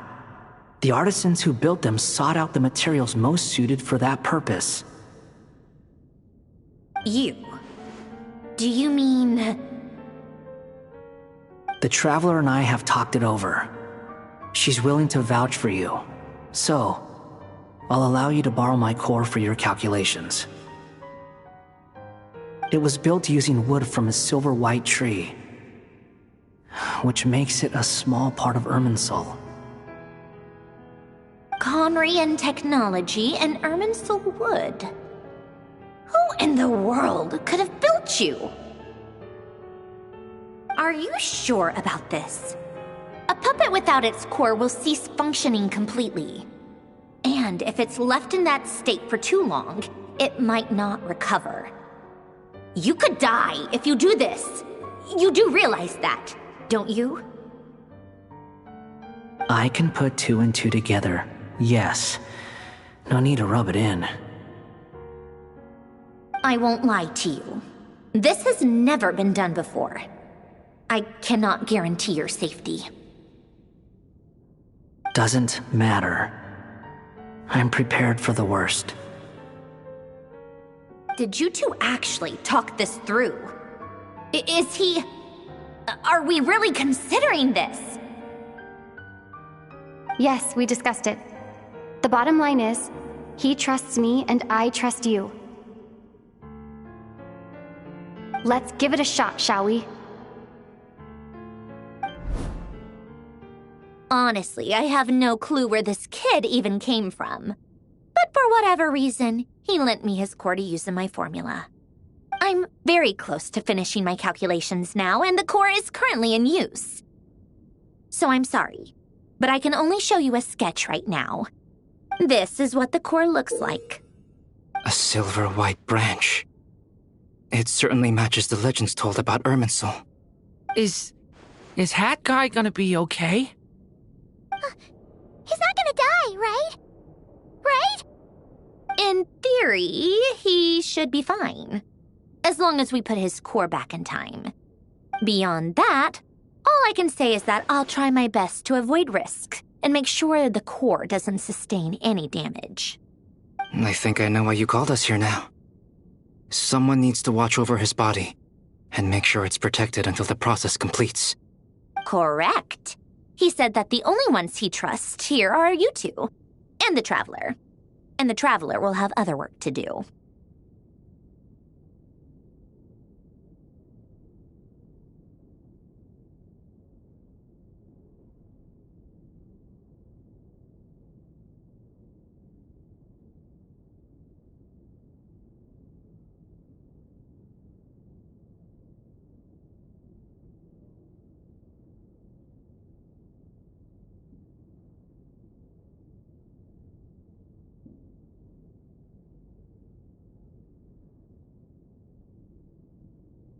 He will have our undivided attention. Aw, Hat Guy. On a more positive note, things are progressing steadily on my end. I'll call everyone in for a meeting once the results are out.